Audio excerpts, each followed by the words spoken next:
అధ్యాయం.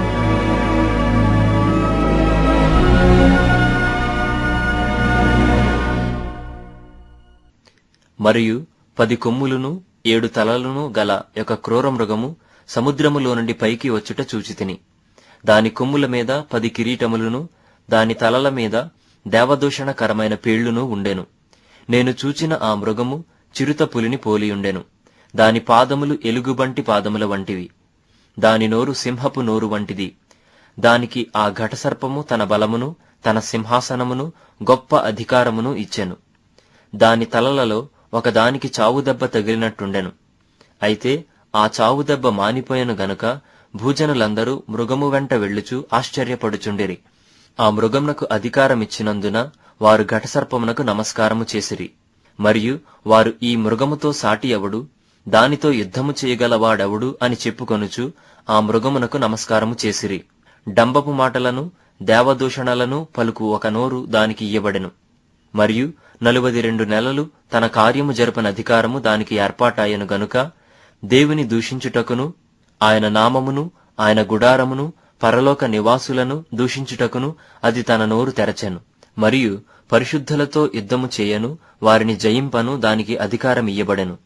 ప్రతి వంశము మీదను, ప్రతి ప్రజ మీదను, ఆయా భాషలు మాటలాడు వారి మీదను, ప్రతి జనము మీదను అధికారము దానికి ఇయ్యబడెను.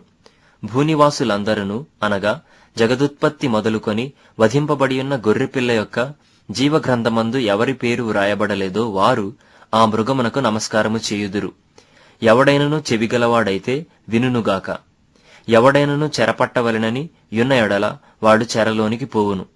ఎవడైనను ఖడ్గము చేత చంపిన ఎడల వాడు ఖడ్గము చేత చంపబడవలెను. ఈ విషయములో పరిశుద్ధుల ఓర్పును, విశ్వాసమును కనబడును. మరియు భూమిలో నుండి మరి ఒక క్రూర మృగము పైకి వచ్చుట చూచితిని. గొర్రెపిల్ల కొమ్ము వంటి 2 కొమ్ములు దానికుండెను. అది ఘటసర్పము వలె మాటలాడుచుండెను. అది ఆ మొదటి క్రూర మృగమునకున్న అధికారపు చేష్టలన్నీయు దాని ఎదుట చేయుచున్నది. మరియు చావు దెబ్బ తగిలి బాగుపడియున్న ఆ మొదటి మృగమునకు భూమియు దానిలో నివసించువారును నమస్కారము చేయునట్లు అది బలవంతము చేయుచున్నది. అది ఆకాశము నుండి భూమికి మనుష్యుల ఎదుట అగ్ని దిగివచ్చునట్టుగా గొప్ప సూచనలు చేయుచున్నది. కత్తి దెబ్బ తినియు బ్రతికిన ఈ క్రూర మృగమునకు ప్రతిమను చేయవలెనని అది భూనివాసులతో చెప్పుచూ ఆ మృగము ఎదుట చేయుటకు తనకియ్యబడిన సూచనల వలన భూనివాసులను మోసపుచ్చుచున్నది. మరియు ఆ మృగము యొక్క ప్రతిమ మాటలాడునట్లును, ఆ మృగము యొక్క ప్రతిమకు నమస్కారము చేయని వారిని హతము చేయునట్లును, ఆ మృగము యొక్క ప్రతిమకు ప్రాణమిచ్చుటకై దానికి అధికారము ఇయ్యబడెను.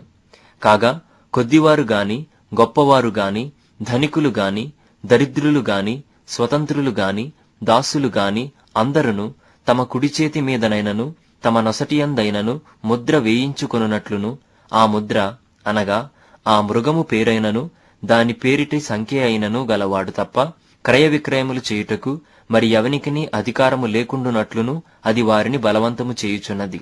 బుద్ధి గలవాడు మృగము యొక్క సంఖ్యను లెక్కింపనిమ్ము. అది ఒక మనుష్యుని సంఖ్యయే. ఆ సంఖ్య 666. ఇందులో జ్ఞానము కలదు.